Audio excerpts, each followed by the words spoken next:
പ്രിയമുള്ള എല്ലാവർക്കും നമസ്കാരം.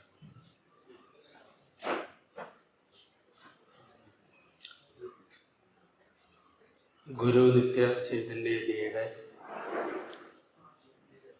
ജ്ഞാനസരണി എന്നതാണ് നമ്മുടെ ഇന്നത്തെ വിഷയം. ആ വിഷയവുമായി ബന്ധപ്പെട്ട്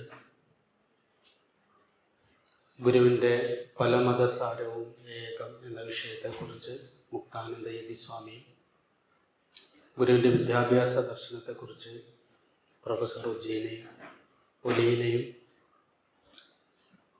സാമൂഹ്യ ദർശനത്തെക്കുറിച്ച് PN ഗോപികൃഷ്ണനുമാണ് ഇന്ന് സംസാരിക്കുന്നത്. നല്ല ബ്ലോക്കുള്ളതുകൊണ്ട് പലയിടത്തും പെട്ടുകിടക്കുകയാണ്. സ്വാമി എത്തുമെന്ന് വിചാരിക്കാം. അതിൻ്റെ ഒരു തുടക്കം എന്ന നിലയിൽ ഒരു ആമുഖ പ്രഭാഷണമാണ് അല്ലെങ്കിൽ ഒരു ആമുഖ വർത്തമാനമാണ് എനിക്ക് പറയാനുള്ളത്. 15 വയസ്സ് മുതൽ കേട്ടു തുടങ്ങിയതാണ് യതി അല്ലെങ്കിൽ ഗുരു നിത്യചൈതന്യ യതി. ഒരു മാഗസിൻ്റെ കവറിൽ ഒരു ഫോട്ടോയാണ് ഞാൻ ആദ്യം കാണുന്നത്. അദ്ദേഹത്തിൻ്റെ വാക്കുകളല്ല, പക്ഷെ ആ ഒരു മുഖം വളരെ തേജസ്സാർന്ന സൗമ്യതയാർന്ന ആ ഒരു മുഖം കണ്ടപ്പോൾ നേരത്തെ അച്ഛൻ പറഞ്ഞതുപോലെ 4 ഭാഗത്തേക്കും വാതിലുകൾ തുറന്നിട്ട ഒരു മുഖം കണ്ടതുപോലെയാണ് തോന്നിയത്. പലപ്പോഴും നമ്മൾക്കൊക്കെ ജീവിക്കേണ്ടി വരുന്നത് ഏതൊക്കെയോ ഇടങ്ങൾ അടഞ്ഞുപോയ ലോകത്തിലാണ്. നമ്മളുടെ ഒരു വ്യക്തി ജീവിതത്തിലാണെങ്കിലും നമ്മുടെ കുടുംബ ജീവിതത്തിലാണെങ്കിലും നമ്മളൊക്കെ ജനിക്കാനിടയായ മതത്തിൻ്റെ ജീവിതത്തിലാണെങ്കിലും ഒക്കെ കുറേ വാതിലുകളൊക്കെ അടഞ്ഞു കിടക്കുകയും ചില വാതിലുകൾ മാത്രം തുറന്നു കിടക്കുകയും ചെയ്യുന്ന ഒരവസ്ഥ നമ്മൾ അനുഭവിക്കുന്നുണ്ട്. എല്ലാ വാതിലുകളും അടഞ്ഞല്ല കിടക്കുന്നത്. പക്ഷേ ആ ഒരു അടഞ്ഞു കിടക്കുന്ന വാതിലുകൾ തുറന്നു കിടക്കുന്ന വാതിലിലൂടെ വെളിച്ചം വരുന്നതിനേക്കാൾ ഇരുട്ട് വരാൻ കാരണമാകുന്നു എന്നുള്ളതാണ് ഏറ്റവും വലിയ ഒരു സങ്കടം എന്ന് പറയുന്നത്. നമ്മളെപ്പോഴും തുറന്നു കിടക്കുന്ന വാതിലുകളെക്കുറിച്ച് ഒരുപാട് സംസാരിക്കുന്നവരാണ്. നമ്മളെക്കുറിച്ച് സംസാരിക്കുമ്പോഴും നമ്മൾ ജനിക്കാനിടയായ ദേശത്തെക്കുറിച്ചായാലും മതത്തെക്കുറിച്ചായാലും എന്തിനെക്കുറിച്ച് സംസാരിക്കുകയാണെങ്കിലും തുറന്നു കിടക്കുന്ന വാതിലുകളെക്കുറിച്ചാണ് നമ്മൾ ഒരുപാട് സംസാരിക്കാറ്. പക്ഷേ ആ തുറന്നു കിടക്കുന്ന വാതിലുകളിൽ അല്ലെങ്കിൽ ആ വാതിലിലൂടെ കടന്നു വരുന്ന വെളിച്ചത്തിൽ ഹിംസയുടെ ഇടം ഏറ്റവും കൂടുതൽ കൂട്ടുന്നതിന് കാരണമായിട്ടുള്ളത് അടഞ്ഞു കിടക്കുന്ന വാതിലുകൾ തന്നെയാണ്. അതുകൊണ്ട് മതങ്ങൾ, തത്വചിന്തകളൊക്കെ, ദർശനങ്ങളൊക്കെ അവർ പ്രതിനിധാനം ചെയ്യുന്ന വെളിച്ചങ്ങളെക്കുറിച്ച് ഒരുപാട് സംസാരിക്കുകയും അവർ അടച്ചിട്ടിരിക്കുന്ന വാതിലുകളെക്കുറിച്ച് പരിപൂർണമായി അവഗണന കാണിക്കുകയും ചെയ്യുന്നു എന്നുള്ളതാണ്. അവിടെയാണ് തുറന്ന ഇടങ്ങളുണ്ടോ എന്ന് പരിശോധിക്കുന്നതിന് പകരം അടഞ്ഞ ഇടങ്ങളെ ഇനി തുറക്കേണ്ടതുണ്ട് നമ്മൾ എന്ന ഒരു വെളിച്ചത്തിലേക്ക് നമ്മളെല്ലാവരും ബോധപൂർവം ഉണർന്നു വരേണ്ടത്. നമ്മളുടെ വ്യക്തി ജീവിതം എടുത്തു നോക്കിയാലും അങ്ങനെ തന്നെയാണ്. നമ്മൾ നമ്മളുടെ ശരികളെ മാത്രമേ കാണാറുള്ളൂ. നമ്മളെല്ലാവരും നമ്മളുടെ തന്നെ ഒരു എക്സ്പ്രഷനാണ് കുടുംബമായും മതമായും സമൂഹമായും ദർശനങ്ങളായും ഒക്കെ നമ്മൾക്ക് ചുറ്റും അനുഭവിക്കുന്നത് നമ്മളെ തന്നെയാണ്. അതുകൊണ്ട് ലോകത്തിലുള്ള മതങ്ങളെ അറിയാൻ, തത്വചിന്തകളെ അറിയാൻ, വ്യവസ്ഥകളെ അറിയാനൊക്കെ ഏറ്റവും എളുപ്പം നമ്മൾ നമ്മളെ ഒന്ന് ചെറുതായി മനസ്സിലാക്കിയാണ്. നമ്മളുടെ ഏറ്റവും പ്രധാനപ്പെട്ട സ്വഭാവം എന്താണെന്ന് നോക്കിക്കഴിഞ്ഞാൽ നമ്മുടെ സ്വഭാവത്തിൻ്റെ അടിസ്ഥാനം നമ്മൾ ശരി, നമ്മൾ മാത്രം ശരി എന്നുള്ളതാണ്. മനുഷ്യൻ അനുഭവിക്കുന്ന ഏറ്റവും വലിയ വിഷമെന്ന് പറയുന്നത് അപ്പുറത്തിരിക്കുന്ന ആളുടെ ശരിയെ കൂടി ചേർത്ത് വെച്ച് കാണാൻ നമുക്ക് കഴിയുന്നില്ല എന്നുള്ളതാണ്. ഞാൻ എന്നോട് നിരന്തരം പറഞ്ഞുകൊണ്ടിരിക്കുന്നതും എന്നോടെപ്പോഴും എൻ്റെ സുഹൃത്തുക്കൾ ചോദിക്കാറുണ്ട്, നിങ്ങൾക്കിത് മാത്രമേ പറയാനുള്ളൂ. ഏത് യൂട്യൂബ് എടുത്ത് നോക്കിയാലും പുസ്തകം മറിച്ച് നോക്കിയാലും എപ്പോഴും ഈ ഒരു ചെറിയ ഒരു വിഷയത്തിൽ മാത്രം നിന്നുകൊണ്ട് എന്തുകൊണ്ടാണ് നിങ്ങൾ സംസാരിച്ചുകൊണ്ടിരിക്കുന്നത്? എൻ്റെ ഒരു സുഹൃത്തിയുടെ പറയും, നിങ്ങൾ മനുഷ്യത്വത്തെക്കുറിച്ച്, അവരവരുടെ സങ്കുചിതത്വത്തെക്കുറിച്ച്, മനുഷ്യനെക്കുറിച്ച് ഒരുപാട് സംസാരിക്കുന്നു. നിങ്ങളെന്താണിപ്പോൾ ആത്മാവിനെക്കുറിച്ച് സംസാരിക്കാത്തത്, ദൈവത്തെക്കുറിച്ച് സംസാരിക്കാത്തത്, ബ്രഹ്മത്തെക്കുറിച്ച് സംസാരിക്കാത്തത്? വളരെ കുറച്ച് മാത്രമേ നിങ്ങളത് സംസാരിക്കുന്നുള്ളൂ. നിങ്ങളൊരു പുസ്തകം തന്നെ എഴുതിയിട്ടുള്ളത് ആത്മാവിൽ നിന്ന് ജീവിതത്തിലേക്ക് എന്നാണ്. ജീവിതത്തിൽ നിന്ന് ആത്മാവിലേക്ക് എന്ന് എഴുതുന്നതിന് പകരം ആത്മാവിൽ നിന്ന് ജീവിതത്തിലേക്ക് ഇറങ്ങി വരേണ്ടതിനെ കുറിച്ചാണ് പറയുന്നത്. ഒരുപക്ഷെ അതിന് പ്രധാന കാരണം നമ്മൾ ഇന്നിവിടെ സംസാരിക്കാൻ പോകുന്ന ഗുരുനിത്യ തന്നെയായിരിക്കും. അദ്ദേഹമാണ് അടഞ്ഞു കിടക്കുന്ന വാതിലുകൾ തൊട്ട് തന്നത്. ഈ അടഞ്ഞു കിടക്കുന്ന വാതിലുകൾ നമ്മളുടെ ബോധത്തിൽ നമ്മൾ കാണാതെ പോകുന്നത് ആശയങ്ങളുടെയും തത്വചിന്തയുടെയും വിശ്വാസങ്ങളുടെയും ലോകത്ത് മാത്രം നമ്മൾ അഭിരമിക്കുന്നത് കൊണ്ടാണ്. ഒരുപക്ഷെ നമ്മളുടെ സഹജമായ സ്വഭാവത്തെ കാണാതിരിക്കാനും മറ്റുള്ളവരിൽ നിന്ന് മറച്ചു വയ്ക്കാനും കൂടിയാണ് നമ്മളുടെ വിശ്വാസങ്ങളെയും ഫിലോസഫിയെയും ഒക്കെ ചേർത്ത് വയ്ക്കുന്നത്. നമ്മളെ മനസ്സിലാക്കാനല്ല. നമ്മളുടെ മനസ്സിലായിപ്പോയ ഏതൊക്കെയോ വിശ്വാസങ്ങളെ, ഏതൊക്കെയോ തത്വചിന്തകളെ മനസ്സിലാക്കിയതല്ല, മനസ്സിലായിപ്പോയ, ജന്മസിദ്ധമായി നമ്മൾ ജനിക്കാനിടയായ ഒരു മതപശ്ചാത്തലമുണ്ടെങ്കിൽ അത് നമ്മളുടെ മനസ്സിലായിപ്പോയ മതമാണ്, മനസ്സിലാക്കിയ മതമല്ല. ഇതുപോലെയാണ് നമ്മൾ ഇഷ്ടപ്പെടുന്ന ഒരു ഫിലോസഫി പോലും അങ്ങനെയാണ്. നമ്മളുടെ സ്വഭാവത്തിനോട് ചേർന്ന് നിൽക്കുന്ന രീതിയിൽ ചില വിഷയങ്ങൾ കേൾക്കുമ്പോൾ നമുക്കതൊന്ന് ഇഷ്ടമാകും. അങ്ങനെ ഒരു വിഷയം നമുക്ക് ഇഷ്ടമായി കഴിഞ്ഞാൽ പിന്നെ അതിൻ്റെ മുകളിൽ പരിശോധന നടത്തി അതിൽ തിരുത്തേണ്ട ഇടങ്ങളുണ്ടോ, അത് കൃത്യമാണോ എന്ന് ഉറപ്പുവരുത്തി മുൻപോട്ട് പോവുകയല്ല നമ്മൾ സാധാരണ ചെയ്യുന്നത്. പിന്നെ നമ്മൾ ചെയ്യുന്നത് നമുക്കിഷ്ടപ്പെട്ട ഒരു ദർശനം, ഒരു വിശ്വാസം, ഒരു ഫിലോസഫി, ഒരാശയം നമ്മുടെ ഉള്ളിൽ സ്വീകരിക്കപ്പെട്ടു കഴിഞ്ഞാൽ നമ്മളുടെ പിന്നത്തെ പരിശ്രമം മുഴുവൻ അതിനെ സപ്പോർട്ട് ചെയ്യുന്ന മനുഷ്യർ സപ്പോർട്ട് ചെയ്യുന്ന ഇടങ്ങൾ, സപ്പോർട്ട് ചെയ്യുന്ന പുസ്തകങ്ങൾ, അറിവുകൾ, ഇത് തേടി നടക്കലാണ്. ഇതിനെയാണ് നമ്മൾ സമാന ഹൃദയർ എന്ന് പറയുക. അത്ര നല്ല വാക്കല്ല അത്. സമാന ഹൃദയർ എന്ന് പറയുന്നത് ഒരു റിലീജിയസ് വേർഡാണ്, അത് സ്പിരിച്വൽ അല്ല. സമാന ഹൃദയരെ തേടുക എന്ന് പറഞ്ഞാൽ എന്താണ് സത്യത്തിൽ അർത്ഥം? നമ്മൾ മനസ്സിലായി പോയ, നമ്മൾ മനസ്സിലാക്കിയതല്ല, അതിനോട് ചേർന്ന് നിൽക്കുന്ന മനുഷ്യരെ നമ്മൾ തേടുന്നു, ആശയത്തെ തേടുന്നു എന്നുള്ളതാണ്. അതിൽ നിന്ന് വ്യത്യസ്തമായിട്ട് ചിന്തിച്ച, ജീവിച്ച കുറച്ച് മനുഷ്യർ നമുക്കിടയിൽ ഉണ്ടായിട്ടുണ്ട്. അവരാദ്യം പറയുന്നത് നമ്മളെ തിരുത്താനാണ് പറയുന്നത്. മതങ്ങളെ തിരുത്താനും രാഷ്ട്രീയത്തെ തിരുത്താനും ആശയങ്ങളെ തിരുത്താനും നടക്കണ്ട. അത് തിരുത്തപ്പെട്ടത് കൊണ്ട് മാത്രം കാര്യമില്ല. ഈ മതമായും രാഷ്ട്രീയമായും ആശയമായും എല്ലാം ഇരിക്കുന്നത് നീയാണ്. അതുകൊണ്ട് വല്ലപ്പോഴുമെങ്കിലും നിന്നെ ഒന്ന് കാണും. അപ്പോഴും നമ്മൾ അവനവനെ കാണുക എന്ന് പറഞ്ഞാൽ ഉടനെ ആത്മാവിനെ കാണുക എന്നാക്കി, അല്ലെങ്കിൽ ദൈവത്തെ കാണുക എന്നാക്കി. അവനവനിൽ ദൈവത്തെ കാണലും ആത്മാവിനെ കാണലും ബ്രഹ്മത്തെ കാണലും അല്ല പ്രധാനം. എന്താണ് ഈ റിയലായിട്ടുള്ള ഞാൻ എന്ന് പറയുന്നത്? ഇപ്പോൾ ഒരു ചെറിയൊരു ഉദാഹരണം പറയും. ഞാൻ ഇവിടെ നിന്ന് സംസാരിക്കുന്നു.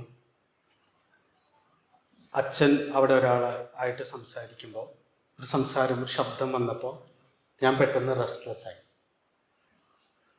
പെട്ടെന്ന് ഫസ്റ്റ് ഫീൽ റെസ്റ്റ്ലെസ് ആവും. അപ്പോൾ ഞാൻ എന്നോട് പറഞ്ഞു, അപ്പോൾ പിന്നെന്താണ് അവർ ആ വർത്തമാനം ഒന്ന് നിർത്തിയിരുന്നെങ്കിൽ എന്നാണ് ഉള്ളിൽ തോന്നുക. അതിന് പകരം എന്നുള്ളത് പിന്നെ പണിയെടുത്തുണ്ടാക്കേണ്ട സാധനമാണ്. അദ്ദേഹം അവിടെ ആ സംസാരം അവിടെ നടക്കട്ടെ.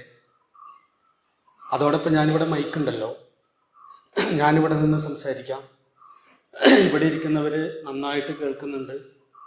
അപ്പോൾ അവർക്ക് ഞാൻ പറയുന്ന വാക്ക് നന്നായിട്ട് ശ്രദ്ധിക്കണമെന്നുണ്ടെങ്കിൽ തീർച്ചയായിട്ടും അവരെന്നെ ശ്രദ്ധിച്ചോളും എന്ന രീതിയിൽ ചിന്തിക്കാൻ, അല്ലെങ്കിൽ ആ രീതിയിൽ ഫങ്ഷൻ ചെയ്യാൻ എന്തുകൊണ്ട് എനിക്ക് കഴിയുന്നില്ല?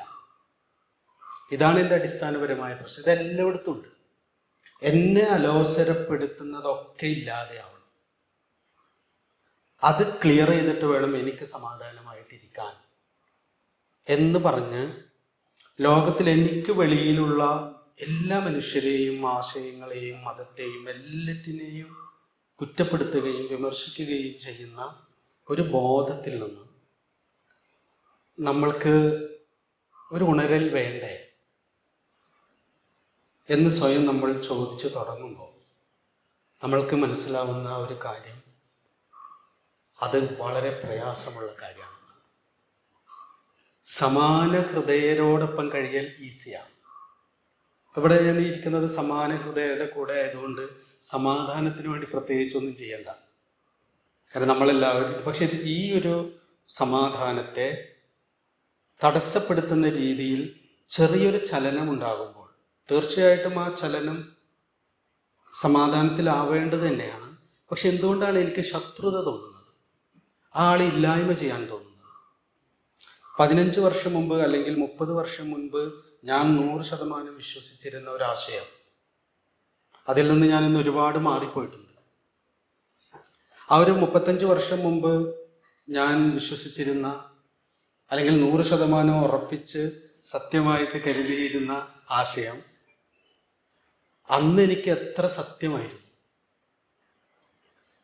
അത് ഇന്ന് ഞാൻ കുറച്ചിങ്ങോട്ട് മാറി, എൻ്റെ ചിന്തകൾ മാറി, അറിവ് മാറി, കുറച്ചുകൂടി വിശാലമെന്ന് എനിക്ക് തോന്നുന്ന തരത്തിൽ ഞാൻ മാറിപ്പോയപ്പോൾ അന്നുണ്ടായിരുന്ന തരത്തിൽ വിശ്വസിക്കുന്നവരെയും വിശ്വാസത്തെയും എന്തുകൊണ്ടാണ് ഞാൻ ഇത്ര നെഗറ്റീവായി കാണുന്നത്? അതിലുള്ള തിന്മകളെ അല്ല നമ്മൾ നെഗറ്റീവായിട്ട് കാണുന്നത്, അത് തന്നെ പുച്ഛിക്കുക, അവഗണിക്കുക എന്നുള്ളതാണ്. ഇപ്പൊ കാലത്തിനനുസരിച്ച് സമൂഹത്തിൽ ആശയപരമായിട്ടാണെങ്കിലും ജീവിത രീതിയായി ബന്ധപ്പെട്ടാണെങ്കിലും മനുഷ്യനുണ്ടായ കാലം മുതൽ മാറ്റങ്ങൾ നിരന്തരം ഉണ്ടാകുന്നുണ്ട്. ഈ മാറ്റങ്ങൾ ഉണ്ടായി നമ്മളിന്നൊരു ആധുനിക മനുഷ്യനായി, ഏറ്റവും ആധുനികമായ ഒരു ആശയത്തിൽ ലോകം മുഴുവൻ ഒന്നാണെന്നും എല്ലാറ്റിനെയും ഒന്നായി കാണണമെന്നൊക്കെ പറയുന്ന ഒരു വളരെ വിശാലമായിട്ടൊരു ആശയത്തിൽ നമ്മൾ വന്ന് നിൽക്കുന്നുണ്ട് കുറച്ച് സമയത്തേക്കെങ്കിലും. അപ്പോൾ നമ്മൾ അതിനു മുമ്പ് രൂപപ്പെട്ടു വന്നിരുന്ന എല്ലാ ആശയങ്ങളും ഒറ്റയടിക്ക് റദ്ദ് ചെയ്യാൻ കഴിയും എന്ന് കരുതുന്നുവെങ്കിൽ അത് അസാധ്യമാണെന്ന് മനസ്സിലാക്കാൻ നമ്മളിലേക്ക് നോക്കിയാൽ മതി, നമ്മളുടെ ചെയ്തികളിലേക്ക് നോക്കിയാൽ മതി, നമ്മളുടെ ശീലങ്ങളിലേക്ക് നോക്കിയാൽ മതി. ഏറ്റവും നമ്മളുടെ എല്ലാ വിശ്വാസങ്ങളെയും, എല്ലാ തത്വചിന്തയെയും, എല്ലാ വെളിച്ചങ്ങളും നമ്മളിൽ ഉണ്ടാകുന്നതിന് ഒരു മൂല കാരണമായിട്ടിരിക്കുന്ന ഒന്നാണ് നമ്മുടെ ശീലങ്ങൾ എന്ന് പറയുന്നത്. നമ്മുടെ ഒരു ശീലത്തെ മാറ്റാൻ നമ്മൾ ശ്രമിക്കുമ്പോഴാണ് 100% ബോധ്യമായ ഒരു ശീലത്തെ നമ്മൾക്കത് പരിപൂർണമായും നമ്മളുടെ ശരീരത്തിനും മനസ്സിനും ബുദ്ധിക്കും പരിപൂർണമായും അസ്വസ്ഥതയാണ് ഉണ്ടാക്കുന്നത് എന്ന് 100% ബോധ്യമുള്ള ഒരു ശീലം നമുക്ക് അറിയാനിട്ടല്ല. എന്തുകൊണ്ട് നമുക്ക് മാറ്റാൻ കഴിയുന്നില്ല? ആ സന്ദർഭം വരുമ്പോൾ നമ്മളെയും നമ്മളോട് ചേർന്നിരിക്കുന്നവരെയും മുഴുവൻ അസ്വസ്ഥപ്പെടുത്തിക്കൊണ്ട് നമ്മളുടെ ശീലം പുറത്തേക്ക് എടുത്തു ചാടുന്നു. അങ്ങനെയാണെങ്കിൽ നമ്മൾ പറയുന്ന ആധുനിക മനുഷ്യരാണോ നമ്മൾ പ്രാകൃതത്വം എന്ന് പറയുമ്പോൾ എന്തോ പണ്ട് കാലത്ത് ജീവിച്ചിരുന്ന ഏതോ മനുഷ്യരുടെ സ്വഭാവം എന്നുള്ള രീതിയിലാണ് നമ്മളതിനെ വിലയിരുത്തുന്നത്. നമ്മുടെ പ്രകൃതം എന്നേ അർത്ഥമുള്ളൂ. പ്രാകൃതത്വം എന്ന് പറയുന്നത് നമ്മുടെ പ്രകൃതം അതാണ്, എന്നും അതാണ്. ആ പ്രകൃതത്തിൻ്റെ മുകളിൽ നിരന്തരം സമരം ചെയ്യാനും ആ പ്രകൃതത്തെ ആഴത്തിൽ മനസ്സിലാക്കി എനിക്കും എൻ്റെ ചുറ്റുമുള്ള മനുഷ്യർക്കും സഹജീവികൾക്കും സ്വസ്ഥതയുണ്ടാകുന്ന രീതിയിൽ എൻ്റെ ചിന്തയും വാക്കും പ്രവൃത്തിയും ഒക്കെ പുറത്തേക്ക് വരാൻ നിരന്തരം പരിശ്രമിക്കാനുമൊക്കെ ഒരാൾ തയ്യാറാകുമ്പോഴാണ് കൊള്ളാവുന്ന ഒരു മനുഷ്യനിലേക്കുള്ള യാത്ര നമ്മൾ തുടങ്ങുക. അതിന് നമുക്ക് നേരത്തെ അച്ഛൻ പറഞ്ഞതുപോലെ 4 ഭാഗത്തേക്കും തുറന്നിട്ട വാതിലുകൾ വേണം. 4 ഭാഗത്തേക്കും തുറന്നിട്ട വാതിലുകളുള്ള ധ്യാനമുറികളായി നമ്മളുടെ ബോധം മാറണം. ഞാൻ ഗുരുനിത്യയെ കാണുന്നത് അല്ലെങ്കിൽ അനുഭവിക്കുന്നത് സർവ മനുഷ്യരിലേക്കും, അവർ എന്ത് വിശ്വസിക്കുന്നവർ, എങ്ങനെ ചിന്തിക്കുന്നവർ, എങ്ങനെ ജീവിക്കുന്നവർ, ഈ ലോകത്തുണ്ടായിട്ടുള്ള സർവ്വ ആശയങ്ങളിലേക്കും, അത് കവിതയാവട്ടെ, തത്വചിന്തയാവട്ടെ, സിനിമയാവട്ടെ, നാടകമാവട്ടെ, എന്തുമാവട്ടെ, മനുഷ്യനെ എവിടെയെങ്കിലും നേരിയ വെളിച്ചം കൊടുക്കാൻ സഹായിക്കുന്ന, പ്രത്യാശ പകരാൻ സഹായിക്കുന്ന എന്തെങ്കിലും ഉണ്ടെങ്കിൽ അതിനെ മാത്രം എടുത്ത് തൻ്റെ നെഞ്ചോട് ചേർത്ത് വെച്ച് നിരന്തരം ജീവിക്കാൻ ശ്രമിച്ച ഒരു മനുഷ്യൻ. അതുകൊണ്ടാണ് ഫേൺഹില്ലിലേക്ക് ലോകത്തിൻ്റെ പല ഭാഗത്തു നിന്നും അദ്ദേഹത്തിൻ്റെ ആശയത്തോട് യാതൊരു യോജിപ്പില്ലാത്ത ആളുകൾ പോലും അദ്ദേഹത്തെ കാണാൻ ചെന്നത്. അതിൽ വളരെ യാഥാസ്ഥികരായിട്ടുള്ള മതവിശ്വാസികളുണ്ട്. എന്നോട് പറഞ്ഞിട്ടുണ്ട്, ഒരു തികഞ്ഞ യാഥാസ്ഥികനായിട്ടുള്ള ഒരു മതവിശ്വാസി എന്നോട് പറഞ്ഞിട്ടുണ്ട്, ഞാൻ എൻ്റെ ഭാര്യയും മക്കളെയും കൂട്ടി ഗുരുനിത്യയെ കാണാൻ ഫേൺഹില്ലിലേക്ക് പോയിട്ടുണ്ട്. ഞാനിപ്പോൾ ആലോചിക്കുമ്പോൾ എനിക്ക് മനസ്സിലാവുന്നില്ല എന്തിനാണ് ഞാൻ പോയത്. പക്ഷെ ഒരു മനസ്സിലൊരു വിഷമമുണ്ടായപ്പോൾ ആദ്യം നേരെ മക്കളെയും കൂട്ടി പോകാൻ തോന്നിയത് അങ്ങോട്ടേക്കാണ്. അപ്പം അദ്ദേഹത്തിന് ഒരു യാഥാസ്ഥികനായിട്ടുള്ള തികഞ്ഞ മതവിശ്വാസിയായ നിത്യചൈതന്യതി എന്ന് പറയുന്ന മനുഷ്യൻ ജീവിക്കുന്നത് അത്ര ശരിയാണെന്നൊന്നും തോന്നാത്ത ഒരാൾക്ക് ഒരു പ്രശ്നം വന്നപ്പോൾ പെട്ടെന്ന് ഭാര്യയും കുട്ടിയെയും കൂട്ടി ഓടിച്ചെല്ലാൻ തോന്നിയത് ആ ഗുരുവിൻ്റെ സന്നിധിയിലേക്കാണെങ്കിൽ ആ സാന്നിധ്യം ചില പ്രത്യേകതകൾ ഉള്ളത് തന്നെയാണ്. ആ പ്രത്യേകത എന്ന് പറയുന്നത് അവനവൻ്റെ ലോകത്തിലേക്ക് മറ്റുള്ളവരെ ക്ഷണിക്കുന്ന ഒരു മനസ്സായിരുന്നില്ല അദ്ദേഹത്തിൻ്റേത് എന്നതാണ്. തൻ്റെ ചിന്തയിലേക്കോ തൻ്റെ ആശയത്തിലേക്കോ തൻ്റെ വിശ്വാസത്തിലേക്കോ തനിക്ക് ചുറ്റുമുള്ള മനുഷ്യരെ ക്ഷണിക്കുകയല്ല അദ്ദേഹം ചെയ്തത്. മറിച്ച് എല്ലാ മനുഷ്യർക്കും തന്നിലൊരു സ്പേസ് ഉണ്ടെന്ന് പറയല്ല, അനുഭവിപ്പിക്കാൻ കഴിയും. അതിൻ്റെ കാരണം നേരത്തെ പറഞ്ഞതാണ്. എനിക്കുറപ്പുള്ള വാതിൽ മാത്രം തുറന്നിടുകയും ബാക്കിയുള്ള എല്ലാ വാതിലുകളും അടച്ചിടുകയും ചെയ്തില്ല ഗുരു. അതുകൊണ്ടാണ് ഞങ്ങളെപ്പോലെയുള്ള പോയിരിക്കുന്ന സുധിസ്വാമിയും ഞാനൊക്കെ ഞങ്ങളൊക്കെ ഒരുമിച്ചാണ് ഗുരുവിൻ്റെ അടുത്തുണ്ടായത്.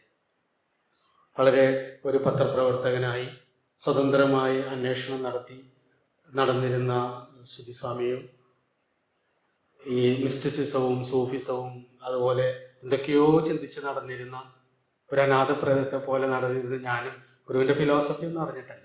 അങ്ങനെ എത്രയോ മനുഷ്യര് ഫീൽഡ് ഹില്ലിൽ കയറി ചെല്ലുമ്പോൾ എൻ്റെ ആശയത്തിനോട്, എൻ്റെ വിശ്വാസത്തോട്, എൻ്റെ ചിന്തയോട് നീ ചേർന്നിരിക്കുന്നുണ്ടെങ്കിൽ ഇവിടെ ഇരിക്കാം എന്നല്ല പറഞ്ഞത്.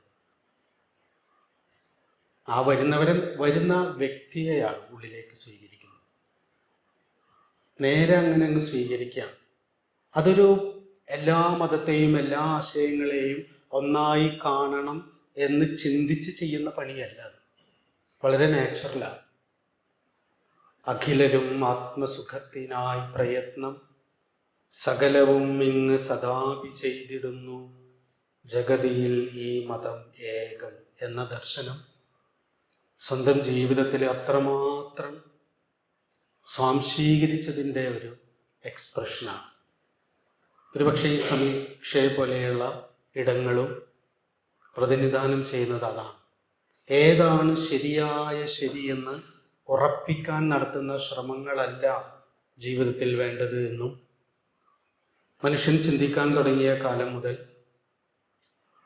മനുഷ്യൻ ജീവിതത്തിൻ്റെ സമാധാനം തേടി അലഞ്ഞ കാലം മുതൽ മനുഷ്യരിൽ രൂപപ്പെട്ടു വന്നിട്ടുള്ള വെളിച്ചത്തിൻ്റെ ഇടങ്ങളെ മുഴുവൻ വെളിച്ചമായി ഉൾക്കൊള്ളാനും തള്ളേണ്ടതിനെ തള്ളിയും കൊള്ളേണ്ടതിനെ കൊണ്ടും ജീവിക്കാനുള്ള ഒരു മനസ്സ് നമ്മുടെ ഉള്ളിൽ ഉണ്ടാക്കിയെടുക്കുക എന്നുള്ളതാണ് വേണ്ടത് എന്ന് പഠിപ്പിച്ച ഗുരുക്കന്മാരാണ് അവർ. പക്ഷെ നമ്മൾ നമ്മളുടെ ജീവിതത്തിലേക്കൊന്ന് നോക്കൂ. നമ്മളുടെ ഏറ്റവും പ്രിയപ്പെട്ടവർ, ഞാനെപ്പോഴും ഏത് ആശയം പറയുമ്പോഴും ഞാൻ എന്നിലേക്ക് അതിനെ പിടിച്ചു വലിച്ച് കൊണ്ടുവന്നിടും. കാരണം മറ്റത് വളരെ എളുപ്പമാണ്. എനിക്ക് ഏറ്റവും പ്രിയപ്പെട്ട ഒരാൾ എനിക്കിഷ്ടമില്ലാത്തൊരു കാര്യം ചെയ്തു കഴിയുമ്പോൾ എന്തുകൊണ്ടാണ് അയാളെ ഞാൻ അപ്പാടെ ഉപേക്ഷിക്കുന്നത്? കൊള്ളേണ്ടതിനെ കൊണ്ടും തള്ളേണ്ടതിനെ തള്ളിയും എന്ന് പ്രസംഗിക്കുന്നവരല്ലേ. ആ ഒരു എക്സ്പീരിയൻസ് മാത്രമാണോ ആ വ്യക്തിയുമായി ബന്ധപ്പെട്ട് എനിക്കുള്ളത്? എത്രയോ നന്മകൾ, എത്രയോ സ്നേഹ സാന്നിധ്യങ്ങൾ, എത്രയോ പരസ്പര സഹായങ്ങൾ, ജീവിതത്തിലെ ഏറ്റവും ഹൃദ്യമായിട്ടുള്ള അനുഭവങ്ങളൊക്കെ പങ്കുവച്ചിട്ടുള്ളവരാണ് നമ്മൾ. എന്നിട്ട് ഒരാളിൽ നിന്ന് നമുക്ക് അസ്വസ്ഥത ഉണ്ടാകുന്ന ഒരു അനുഭവം ഉണ്ടാകുമ്പോൾ ആ ആളെ തന്നെ അപ്പാടെ തള്ളി മാറ്റുന്ന ഒരു മനസ്സുണ്ടല്ലോ. ആ മനസ്സാണ് മതം ശരിയല്ല, ആശയം ശരിയല്ല, അദ്വൈതം ശരിയല്ല, വിശിഷ്ടാദ്വൈതം ശരിയല്ല, അവർ ശരിയല്ല, ഇവർ ശരിയല്ല എന്ന് നമ്മളെ കൊണ്ട് ഇങ്ങനെ പറയിപ്പിച്ചുകൊണ്ടിരിക്കും. പലമതസാരവും ഏകം എന്ന് പറയുന്ന ഗുരു പറയുന്ന ഒരു ദർശനത്തെ നമ്മൾ നമ്മളുടെ ജീവിതത്തിലേക്ക് പകർത്തുക എന്ന് പറഞ്ഞാൽ എങ്ങനെയാണ് എന്ന് ഞാൻ ആലോചിച്ചിട്ടുണ്ട്. ബൈബിളും ഖുറാനും ഗീതയും ധർമ്മപദയും അല്ലെങ്കിൽ താവോ തേ ചിങ്ങും ഇതെല്ലാം നമ്മൾ എടുത്തു വെച്ച് ഒക്കെ പഠിച്ച് ഇതിൻ്റെ മുഴുവൻ ആശയങ്ങൾ ഒന്നാണെന്ന് മനസ്സിലാക്കി അതിനെ മുഴുവൻ ഉൾക്കൊണ്ട് ഇങ്ങനെ നീണ്ടു നിവർന്ന് ധ്യാനാത്മകരായിരിക്കുന്നതാണോ? അതുകൊണ്ട് തീരുന്നതാണോ നമ്മുടെ പ്രശ്നം?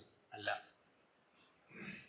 എനിക്ക് എൻ്റെ ഏറ്റവും അടുത്തിരിക്കുന്ന ഒരാളോട് തോന്നിയ അമർഷത്തെ, എന്തുകൊണ്ടാണ് എനിക്ക് അങ്ങനെ ഒരു അമർഷം ഉണ്ടായത്? നമുക്കൊരു മതത്തിനോട് തോന്നുന്ന, ഒരു സംസ്കാരത്തിനോട് തോന്നുന്ന, ഒരാശയത്തിനോട് തോന്നുന്ന അമർഷത്തിൻ്റെ ഒരു മൂല കാരണം ഞാൻ എന്നോടൊന്ന് സ്വയം ചോദിച്ചു തുടങ്ങേണ്ടത്.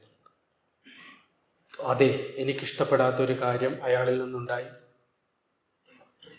തീർച്ചയായിട്ടും എനിക്ക് അമർഷം തോന്നി, ആ അമർഷത്തിൽ തെറ്റില്ല. പക്ഷെ ആ വ്യക്തിയെ പൂർണ്ണമായി ഞാൻ അകറ്റുമ്പോൾ ആ വ്യക്തിയിൽ നിന്ന് അത് മാത്രമാണ് എനിക്കുണ്ടായിട്ടുള്ളത്. എത്രയോ വെളിച്ചങ്ങൾ അത് എനിക്ക് തന്നിട്ടില്ലേ എന്ന് ചോദിക്കുന്ന തരത്തിൽ സർവ്വതിലേക്കും, നമ്മൾ ഇടപെടുന്ന സർവ്വതിലേക്കും ബോധപൂർവം ഉണർത്തിക്കൊണ്ടുവരിക എന്ന് പറയുന്ന ഒരു വെളിച്ചം നമ്മളിൽ ഉണ്ടാവണമെന്ന് പഠിപ്പിച്ച, അനുഭവിപ്പിച്ച ഒരു മനുഷ്യനായിരുന്നു ഗുരുനിത്യൻ. ഞാൻ ഈ മനുഷ്യൻ എന്ന് ആവർത്തിച്ച് പറയുന്നത് ഒരു തരത്തിലും തൻ്റെ വ്യക്തിത്വത്തെ അതിശയോക്തിയിൽ കലർത്തി ആരാധന മൂത്ത് കോൾമയർ കൊണ്ടടുത്ത് വന്നിരിക്കാൻ ഗുരു ആരെയും സമ്മതിക്കില്ലായിരുന്നു. ഏറ്റവും അടുത്തൊരു സുഹൃത്തിനെ പോലെ ആ അനുഭൂതിയെ, ആ സാന്നിധ്യത്തിൻ്റെ ആ ഒരു നിറവിനെ അല്ല, അത് പലപ്പോഴും നമ്മുടെ ഉള്ളിൽ ഒരു വലിയ മറയായിട്ട് മാറും. ഞാൻ നേരത്തെ പറഞ്ഞതുപോലെയാണ്. ഒരു വാതിൽ മാത്രം തുറക്കുകയും അതിലൂടെ വെളിച്ചരിച്ച് കയറി വരികയും ചെയ്യുമ്പോൾ അടഞ്ഞു കിടക്കുന്ന വാതിലുകൾ കാണാൻ ആ വെളിച്ചം നമ്മളെ സഹായിക്കുന്നില്ല എങ്കിൽ ആ വെളിച്ചത്തെ നമ്മൾ ഭയക്കണം. ഇതിലൂടെ വെളിച്ചം വരുമ്പോൾ അവിടേക്ക് നോക്കിയിരിക്കുന്നതോടൊപ്പം തന്നെ ചുറ്റും നോക്കി ഇനി അടഞ്ഞു കിടക്കുന്ന വാതിലുകൾ ഉണ്ടെങ്കിൽ അതും കൂടി ഞാൻ തുറന്നിടേണ്ടതുണ്ട് എന്ന് എന്നെ ഉണർത്തിക്കാൻ, എന്നെ ബോധ്യപ്പെടുത്തി തരാൻ ഈ വെളിച്ചം സഹായിക്കുന്നുണ്ടെങ്കിൽ മാത്രമാണ് ഈ വെളിച്ചം വെളിച്ചമായിട്ടിരിക്കുന്നത്. അല്ലെങ്കിൽ ഈ വെളിച്ചത്തിൽ ഞാൻ അഭിരമിച്ചു പോകും. അങ്ങനെ അഭിരമിക്കാൻ ഗുരുനിത്യ ഒരിക്കലും ഞങ്ങളെ ആരും അനുവദിച്ചിട്ടില്ല. അതുകൊണ്ടാണ് ഈ വെള്ളി വെളിച്ചത്തിലൊന്നും അദ്ദേഹത്തിൻ്റെ കൂടെ കഴിഞ്ഞ മനുഷ്യരെ അധികം കാണാത്തത്. അവര് ഒച്ച വെച്ച് ബഹളമുണ്ടാക്കുന്നില്ല. അദ്ദേഹം അങ്ങനെയായിരുന്നു. തന്നിലേക്ക് വരുന്ന മനുഷ്യരോട്, ചെറിയ ചെറിയ കൂട്ടങ്ങളോട് ജീവിതം പറയുകയും ആൾക്കൂട്ടത്തെ ഒരിക്കലും തേടിയിട്ടില്ല. അപ്പോൾ എൻ്റെ മുൻപിലിരിക്കുന്ന സുധിസ്വാമിയും ഇന്ത്യക്കകത്തായാലും പുറത്തായാലും ഒരുപാട് മനുഷ്യരായിട്ട് നിരന്തരം ഇടപഴകുന്ന, യാതൊരു തരത്തിലുമുള്ള പളവളപ്പുമില്ലാതെ അടുത്തു വരുന്ന മനുഷ്യരോട് ജീവിതം പറയുക, ആ ജീവിതത്തിലേക്ക് കുറച്ചുകൂടി വെളിച്ചമുണ്ടാക്കാൻ സഹായിക്കുമെങ്കിൽ ആത്മാവിനെ പറയുക. ഇതായിരുന്നു ഗുരുനിത്യയുടെ ഒരു രീതി. കാരണം ആത്മാവും ബ്രഹ്മവും ദൈവവുമൊക്കെ ആവശ്യത്തിലധികം വെളിച്ചം പകർന്ന് ഈ പ്രപഞ്ചത്തിൽ ഇങ്ങനെ നിറഞ്ഞു നിന്നിട്ടും മനുഷ്യവംശത്തിൽ എന്തുകൊണ്ടാണ് ഇത്രമാത്രം കാലുഷ്യം തുടരുന്നത് എന്നൊരു സത്യത്തിലേക്ക് നമ്മൾ തിരിയുമ്പോഴാണ് നമ്മൾ മനുഷ്യനെ അഡ്രസ്സ് ചെയ്യാൻ പലപ്പോഴും വിട്ടുപോയി എന്നുള്ളത്. അല്ലെങ്കിൽ എന്നെ അഡ്രസ്സ് ചെയ്യാൻ വിട്ടുപോയി, എൻ്റെ പ്രശ്നങ്ങളെ അഡ്രസ്സ് ചെയ്യാൻ വിട്ടുപോയി. എല്ലാറ്റിനെയും ഒന്നായി കാണണമെന്ന് ഘോരഘോരം നമ്മൾ പ്രഭാഷിക്കുമ്പോൾ അല്ലെങ്കിൽ വായിക്കുമ്പോൾ മനസ്സിലാക്കുമ്പോൾ തൊട്ടടുത്തിരിക്കുന്ന ആളെ തന്നിൽ നിന്ന് അന്യമല്ലാതെ കാണാൻ എനിക്ക് എന്തുകൊണ്ട് കഴിയുന്നില്ല. ഞാനെപ്പോഴും ആലോചിച്ചിട്ടുള്ള, എന്നെ ഏറ്റവും കൂടുതൽ ചിന്തിപ്പിച്ചിട്ടുള്ളൊരു വിഷയം, എനിക്ക് ഏറ്റവും സ്നേഹമുള്ള ഒരാളെ എന്തുകൊണ്ടാണ് എനിക്ക് വേണ്ടവണ്ണം സ്നേഹിക്കാൻ പറ്റാത്തത് എന്നുള്ളതാണ്. ഇന്നും അതെ. ശത്രുവിനെ അല്ല, ഞാൻ ഏറ്റവും കൂടുതൽ സ്നേഹിക്കുന്ന, എൻ്റെ ഏറ്റവും കൂടുതൽ എനിക്ക് ചേർത്ത് പിടിച്ച് എൻ്റെ കൂടെ കൊണ്ടു നടക്കണം എന്ന് തന്നെ ആഗ്രഹിക്കുന്ന ഒരാളെ എനിക്ക് സ്നേഹത്തോടെ പൂർണ്ണമായിട്ട് പെരുമാറാൻ പറ്റുന്നില്ല. കൈവിട്ടു പോകുന്നു, ഇടയ്ക്കിടയ്ക്ക് കൈവിട്ടു പോകുന്നു. നമ്മൾ പൊട്ടിത്തെറിച്ചു പോകുന്നു, വളരെ അസ്വസ്ഥമായിട്ട് പ്രതികരിച്ചു പോകുന്നു. കുറച്ച് കഴിഞ്ഞിട്ട് നമുക്ക് എന്നെ വേണ്ടായിരുന്നു എന്ന് തോന്നുന്നു. വീണ്ടും നമ്മളത് തുടരും. വേണ്ടായിരുന്നു എന്ന് തോന്നിയതിൻ്റെ മുകളിൽ ധ്യാനിക്കാൻ നമ്മൾ തയ്യാറായിട്ടില്ല. നമുക്കൊരു കുറ്റബോധം തോന്നുന്നു, ഒരു വിഷമം തോന്നുന്നു, ആളോട് പോയിട്ട് ക്ഷമ പറയുന്നു, അയാൾ നമ്മളോട് ക്ഷമിക്കുന്നു. അതോടെ അത് അവസാനിക്കുന്നുവെങ്കിൽ ആ കുറ്റബോധം തോന്നിയതും ആ ക്ഷമ പറഞ്ഞതും അയാൾ ക്ഷമിച്ചതും തമസ്സാണ്, നമ്മളെ കൂടുതൽ ഇരുട്ടിലേക്ക് കൊണ്ടുപോകുന്നതാണ്. അതിൻ്റെ മുകളിൽ ഒന്ന് ഉണർന്നിരുന്ന് എത്രയോ നാളുകളായി ഞാനിത് ആവർത്തിച്ചു കൊണ്ടേയിരിക്കുന്നു. ഞാൻ വീണ്ടും തെറ്റ് തിരുത്തുന്നു, വീണ്ടും വരുന്നു, വീണ്ടും തിരുത്തുന്നു. എന്താണ് എനിക്കിതിൽ കാര്യമായിട്ട് ഇടപെടാൻ പറ്റാത്തത് എന്ന് പറയുന്ന ഒരു വെളിച്ചത്തിലേക്ക് നമ്മൾ വരുമ്പോഴാണ് ഈ അവനവനെ അറിയാന്ന് പറയുന്ന, സത്യസന്ധമായി അവനവനെ അറിയുന്ന ഒരു ഇടം ഉണ്ടാകുക. അപ്പോഴാണ് നമുക്ക് മനസ്സിലാവുന്നത് എളുപ്പമല്ല. കൊള്ളാവുന്ന ഒരു മനുഷ്യനായി മനുഷ്യത്വത്തോടെ ജീവിക്കുക എന്ന് പറയുന്നത് എളുപ്പമല്ല. മതമേതായാലും മനുഷ്യൻ നന്നായാൽ മതി എന്ന് പറയുമ്പോൾ വളരെ എളുപ്പമുള്ളൊരു വാക്കായിട്ടാണ് നമുക്ക് തോന്നുക. മതമേതായാലും അതിന് വലുതോ ചെറുതോ ഏറ്റവും മികച്ചത് ഇതോ അതോ എന്തോ ആയിക്കൊള്ളട്ടെ, പക്ഷെ മനുഷ്യനൊന്ന് നന്നാവൂ എന്ന് പറയുമ്പോൾ മനുഷ്യനിലേക്ക് ഒന്ന് ഇറങ്ങി വരാൻ ഗുരു അഡ്രസ്സ് ചെയ്യുമ്പോഴാണ് മനസ്സിലാകുന്നത്. നമ്മളിത് ഇറങ്ങി വരുമ്പോൾ എല്ലാ മനുഷ്യരും ഒന്നാണെന്ന് പറയുകയും അത് പക്ഷെ ഞങ്ങൾ പറയുന്ന മനുഷ്യർ മാത്രമാണ്, നമ്മൾ പറയുന്ന കണ്ണിലൂടെ നോക്കിയാൽ മാത്രമേ അത് ശരിയാവുകയുള്ളൂ എന്നും പറയുന്നിടത്ത് നിന്ന് നമ്മളെ ഉണർത്തി നമ്മൾക്ക് സമാന ഹൃദയരല്ലാത്തവരെയും സമാനരാണ് എന്ന് തിരിച്ചറിയാനുള്ള ഒരു ബോധം നമ്മുടെ ഉള്ളിൽ ഉണർത്തിയെടുക്കുക എന്ന് പറയുന്ന ഒരു വലിയ വെളിച്ചമാണ്. ഗുരുനിത്യയെ പോലെയുള്ള, സമീക്ഷയെ പോലെയുള്ള ഇടങ്ങൾ നമ്മളോട് ആവശ്യപ്പെടുന്നത്. ഇവിടെ എല്ലാ മാസവും ലോകത്തുണ്ടായിട്ടുള്ള എല്ലാ ഗ്രന്ഥങ്ങളും വ്യത്യസ്തമായിട്ടുള്ള ആളുകൾ വന്ന് എല്ലാവരുമായിട്ട് ഷെയർ ചെയ്തു പോകുന്ന ഒരിടമാണ്. അങ്ങനെ ഒരിടം നമ്മളൊക്കെ അനുഭവിച്ചത് ഫ്രീം ഹില്ലിലാണ്. ഖുറാനും ബൈബിളും ഗീതയും കീറ്റ്സും ഷേക്സ്പിയറും കൊറോസോയും എല്ലാവരും സിനിമയുടെ എല്ലാ മേഖലയിലുള്ള രാത്രികളിൽ ഞങ്ങൾക്ക് സിനിമ കാണിച്ചു തരും, സംഗീതം പാട്ട് കേൾപ്പിച്ചു തരും. ഇപ്പോൾ ഇന്നിവിടെ വന്ന് ഫ്ലൂട്ട് വായിച്ച ഉമേഷിനൊക്കെ അവിടെ നിന്ന് കേട്ട് തുടങ്ങിയതാണ്, ഇന്നും തുടരുകയാണ്. ഏതെങ്കിലും ഒരു തത്വത്തിലേക്ക് ക്ഷണിക്കല്ല ഗുരു ചെയ്തത്. ഗുരു പറയാൻ ഉദ്ദേശിക്കുന്ന തത്വത്തെ നമ്മളുടെ ബോധത്തിൽ ഉണർത്താൻ സഹായിക്കുന്ന അന്തരീക്ഷം സൃഷ്ടിക്കുകയാണ് ചെയ്തത്. അതിന് സംഗീതം സഹായിക്കുമെങ്കിൽ അത്, നാടകം സഹായിക്കുമെങ്കിൽ അത്, സിനിമ സഹായിക്കുമെങ്കിൽ അത്, കവിത സഹായിക്കുമെങ്കിൽ അത്, മതദർശനങ്ങൾ, ഫിലോസഫികൾ, മിസ്റ്റിസിസം, പ്രകൃതി, പാചകം, നടക്കാൻ പോകൽ, എന്തും ആവാം. ഗുരു നിത്യാവിദേശത്തൊക്കെ പോയി തിരിച്ചു വന്ന് അദ്ദേഹത്തിന് ഒരു സ്വീകരണം കൊടുത്ത സമയത്ത് അദ്ദേഹം പറഞ്ഞൊരു വാക്കുണ്ട്: ഞാൻ നാരായണ ഗുരുവിൻ്റെ ദർശനങ്ങൾ ലോകത്ത് മുഴുവൻ പ്രചരിപ്പിക്കാൻ പോയ ആളല്ല. എവിടെയും ഞാൻ ഗുരുവിനെ പ്രചരിപ്പിച്ചിട്ടില്ല. ആകെ ചെയ്തത് മുമ്പിൽ വന്ന് നിൽക്കുന്ന മനുഷ്യനെ സ്നേഹിക്കുക മാത്രമാണ്. പക്ഷേ ഈ മഹാഗുരുക്കന്മാർ എനിക്ക് പകർന്നു തന്നൊരു വെളിച്ചമുണ്ട്. മുൻപിലൊരു മനുഷ്യൻ വന്ന് നിൽക്കുമ്പോൾ ആ ആൾ ഏത് മതത്തിൽപ്പെട്ട ആളാണ്, ഏത് ആശയത്തിൽപ്പെട്ട ആളാണ്, ഏത് വിശ്വാസത്തിൽപ്പെട്ട ആളാണ്, ഏത് ദേശത്തിൽപ്പെട്ട ആളാണെന്നൊന്നും ചിന്തിക്കാതെ എന്നെപ്പോലെ തന്നെ ഒരു ആത്മാംശമായി തൻ്റെ മുമ്പിൽ വന്ന് നിൽക്കുന്ന മനുഷ്യനെ കാണുക എന്ന് പറയുന്ന ഒരു കണ്ണ് എനിക്ക് കിട്ടിയത് നാരായണ ഗുരുവിൽ നിന്നും അതുപോലെയുള്ള മഹാഗുരുക്കന്മാരിൽ നിന്നുമാണ്. അവിടെ അവരുടെ മുമ്പിൽ ചെന്ന് ഇരുന്നിട്ട് നിങ്ങൾ ഏത് വിശ്വാസത്തിൽപ്പെട്ട ആളാണ് എന്നറിഞ്ഞതിന് ശേഷം അയാളെ നമ്മളിലേക്ക് എടുക്കണോ വേണ്ടയോ എന്ന് തീരുമാനിക്കാമെന്ന് കരുതുന്ന വിശാലമായ ചിന്താഗതിക്കാരുടെ ലോകത്താണ് നമ്മൾ ജീവിക്കുന്നത്. ആ വിശാലമായ ലോകത്ത് ചിന്തിക്കുന്ന മനുഷ്യരിലേക്കാണ് അതത്ര വലിയ വിശാലതയൊന്നുമല്ല എന്ന് നമ്മളെ ഉണർത്തിയിട്ട് ഗുരുക്കന്മാർ ഇങ്ങനെ പറയുന്നത്. എളുപ്പമല്ല. കൺമുമ്പിൽ വന്നിരിക്കുന്ന മനുഷ്യനെ സ്നേഹിക്കുക മാത്രമാണ് ചെയ്യുന്നതെന്ന് പറയുമ്പോൾ കേൾക്കാൻ നല്ല എളുപ്പമാണ്. നമ്മളൊന്ന് ആലോചിച്ച് നോക്കൂ, നമ്മൾക്ക് സ്നേഹിക്കാൻ കഴിഞ്ഞിട്ടുള്ളത് ആരെയാണ്? നമുക്ക് സ്നേഹിക്കാൻ കഴിഞ്ഞിട്ടുള്ളത് നമ്മളോട് ചേർന്നിരിക്കുന്നവരെയാണ്. അത് നമ്മളുടെ ആശയത്തോടായിരിക്കാം, ചിന്തയോടായിരിക്കാം, വിശ്വാസത്തോടായിരിക്കാം. ഏതെങ്കിലും രീതിയിൽ നമ്മളോട് ചേർന്നിരിക്കുന്നവരെയാണ് നമ്മൾ സ്നേഹിച്ചിട്ടുള്ളത്, നമുക്ക് സ്നേഹിക്കാൻ കഴിഞ്ഞിട്ടുള്ളത്.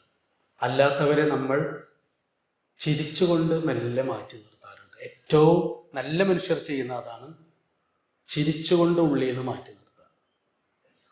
പക്ഷെ മുൻപിലിരിക്കുന്നത് എന്നോട് ചേർന്ന് നിൽക്കുന്നവരായാലും അല്ലെങ്കിലും അപരനു വേണ്ടി അഹർനിശം പ്രയത്നം കൃപണത വിട്ട് കൃപാലു ചെയ്തിടുന്നു എന്ന് നാരായണ ഗുരു പറയും. അപരനു വേണ്ടി, തൻ്റെ മുമ്പിലിരിക്കുന്ന ആൾ തൻ്റെ അഭിപ്രായത്തിനോട്, തൻ്റെ ആശയത്തിനോട്, തൻ്റെ വിശ്വാസത്തിനോട് ചേർന്നിരിക്കുന്നവരോ അല്ലാത്തവരോ ആവട്ടെ, അത് അപരരാണ്, തന്നിൽ നിന്ന് അന്യമല്ലാത്തവരാണ്. അപരൻ എന്ന് പറഞ്ഞാൽ തന്നിൽ നിന്ന് അന്യമല്ലാത്തവൻ. ആശയപരമായി വ്യത്യാസമുള്ള ആളായിരിക്കാം, വിശ്വാസപരമായി, ജീവിത ശൈലിയുമായി ഒക്കെ വ്യത്യാസമുള്ള ആളായിരിക്കാം. പക്ഷെ അയാൾ തന്നിൽ നിന്ന് അന്യമല്ലാതിരിക്കുന്ന ആളാണ് എന്ന് തിരിച്ചറിഞ്ഞ് അയാളെ ചേർത്ത് പിടിക്കാൻ ഈയിടെ മാമുക്കോയുടെയാണ് ഒരു ഇൻ്റർവ്യൂവിൽ കണ്ടത്. ഗുരുനിത്യനെ കാണാൻ ചെന്നപ്പോൾ ആൾ ദിവസവും ഇറച്ചി മീനും കഴിക്കുന്ന ആളാണ്, അതുകൊണ്ട് നിർബന്ധമായിട്ട് ആൾക്ക് ഇറച്ചി മീൻ ഉച്ചഭക്ഷണത്തിന് വേണം എന്ന് പറഞ്ഞ് അത് കൊടുപ്പിച്ചു എന്ന് പറഞ്ഞ് അദ്ദേഹം ഗുരുനിത്യയെക്കുറിച്ച് സംസാരിച്ചിരുന്നു. എന്നിട്ട് മാമുക്കോയ പറയുന്നുണ്ട്, എനിക്കിപ്പോൾ ഒരു ദിവസം ഇറച്ചി മീനും കഴിക്കാതിരുന്നുകൊണ്ടൊന്നും പ്രശ്നമില്ല. പക്ഷെ അങ്ങനെ ചിന്തിക്കുന്ന ഒരാൾ, നിങ്ങൾ ഏതായാലും ഇവിടെ വന്നാലും ഒരു ദിവസം ഇറച്ചി മീനും കഴിച്ചില്ലെങ്കിൽ കുഴപ്പമൊന്നുമില്ല, പച്ചക്കറി കഴിച്ചു പോയാൽ മതി എന്ന് പറയാതെ, ആൾ ദിവസം ഇറച്ചി മീനും കഴിക്കുന്ന ആളാണ്, അതുകൊണ്ട് അദ്ദേഹത്തിന് ഇന്ന് ഉച്ചയ്ക്ക് ഇറച്ചിയോ മീനോ വിളമ്പി കൊടുത്തേക്കണമെന്ന് അങ്ങനെ ചിന്തിക്കുന്ന ഒരാൾ എളുപ്പമല്ല. പറയാൻ വളരെ എളുപ്പമാണത്. ഇതേപോലെ തന്നെയാണ് ആശയപരമായിട്ടാണെങ്കിലും. പണ്ട് ആലുവയിൽ സർവമത സമ്മേളനം നടത്തുന്ന സമയത്ത് മക്കാർ പിള്ള എന്ന് പറഞ്ഞിട്ടൊരാൾ, അദ്ദേഹം ആ സമ്മേളന വേദിയിലേക്ക് നടന്നു വന്നിട്ട് ആൾ വലിയ ചുരുട്ടും പുകച്ച് നിൽക്കുക. അപ്പോൾ ഗുരുനിത്യ ചെന്നിട്ട് ആകെ അസ്വസ്ഥമായിട്ട് ചെന്നപ്പോൾ അദ്ദേഹം ഒരു യതി എന്തിനാണ് ഇത്ര അസ്വസ്ഥമാകുന്നതെന്ന് ചോദിച്ചു. അപ്പം അല്ല ഇവിടെ എങ്ങനെയെന്നൊക്കെ പറയുമ്പോൾ അദ്ദേഹം അത് കെടുത്തിയിട്ട് ഗുരുനിത്യയോട് പറയുന്നുണ്ട്, ഞാൻ വെറുതെ കത്തിച്ചതാണ്, പല മതസാരവും എന്നൊക്കെ പറയാൻ എളുപ്പമാണ്, പക്ഷെ വേറൊരു ജീവിതശൈലി സ്വീകരിക്കാൻ എളുപ്പമല്ല എന്ന് നിങ്ങളെയും കൂടി ഒന്ന് ബോധ്യപ്പെടുത്താൻ വേണ്ടിയിട്ടാണെന്ന് പറഞ്ഞു. എളുപ്പമല്ല അത്. ഇപ്പം നമ്മുടെ മുമ്പിൽ പുക വലിച്ചു വിടുന്നതല്ല, മാറി നിന്നൊരു സൈഡിൽ വലിക്കുമ്പോൾ പോലും നമ്മൾ അസ്വസ്ഥപ്പെടുന്നുണ്ട്. വലിക്കുന്നത് നല്ലതാണെന്നല്ല.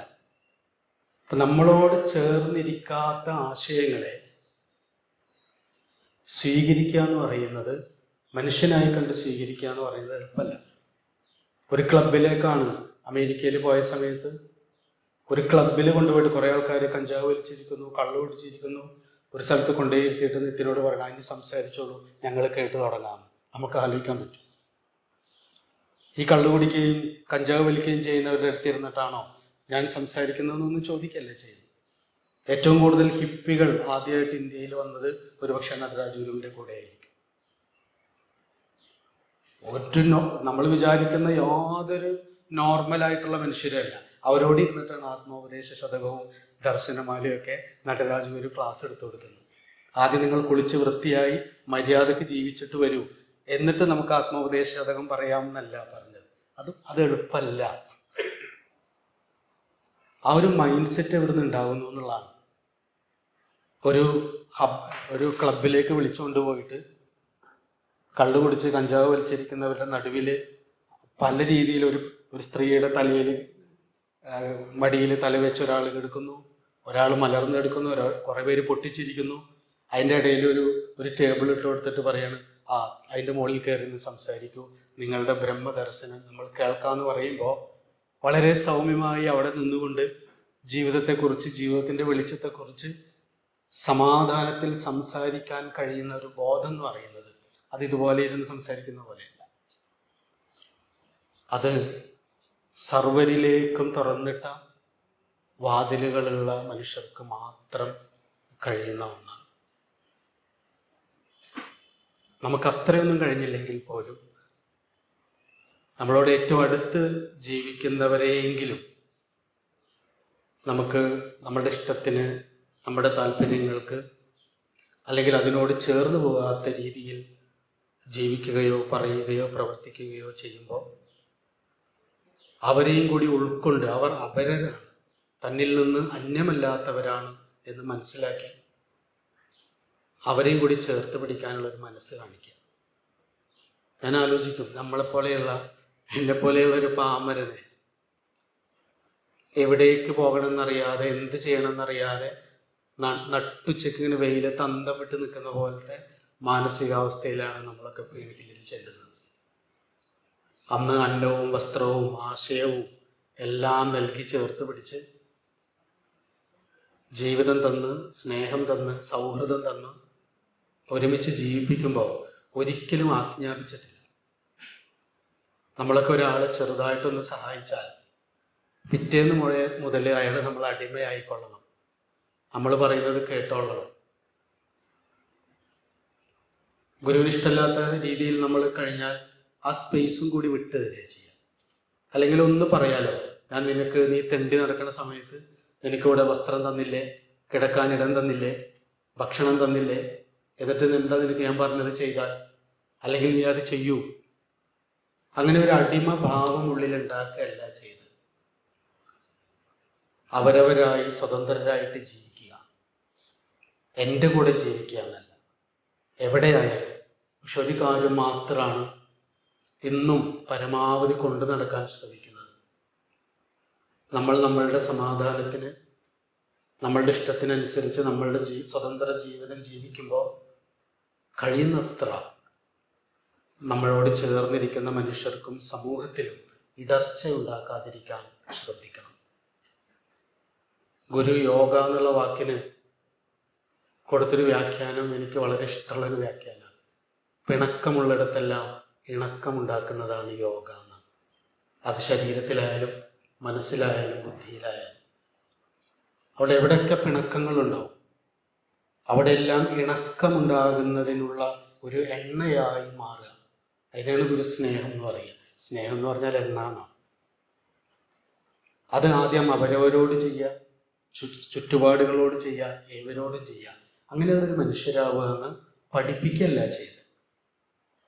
ഒരു 4 വർഷം അദ്ദേഹത്തിൻ്റെ കൂടെ ജീവിച്ചപ്പോൾ ആലസ്യം ബാധിച്ച് ഉറക്കം തൂങ്ങി യാതൊരു എന്താ പറയുക ഒരു ഉന്മേഷവും ഇല്ലാതെ ഏതൊക്കെയോ ലോകങ്ങളിൽ കറങ്ങിത്തിരിഞ്ഞ ചിന്തകളുമായിട്ട് കഴിയുന്ന നമ്മളെ കൂടുതൽ അസ്വസ്ഥപ്പെടുത്തുന്ന രീതിയിലല്ല പ്രതികരിച്ചു. മെല്ലെ മെല്ലെ നമ്മളിൽ കൊള്ളാവുന്ന ഇടങ്ങളെയൊക്കെ ഇങ്ങനെ പൊലിപ്പിച്ചെടുത്ത് പരമാവധി സപ്പോർട്ട് ചെയ്ത് പ്രോത്സാഹിപ്പിച്ച് നീണ്ടു നിവർന്ന് നീ മനുഷ്യനായിട്ട് സമാധാനത്തിൽ ജീവിച്ചോളൂ എന്നുള്ള ഒരു ആത്മവിശ്വാസം പകർന്ന് സ്വതന്ത്രമായി ഗുരുകുലത്തിൽ നിൽക്കണ്ടെന്നോ ഒന്നും പറഞ്ഞിട്ടില്ല.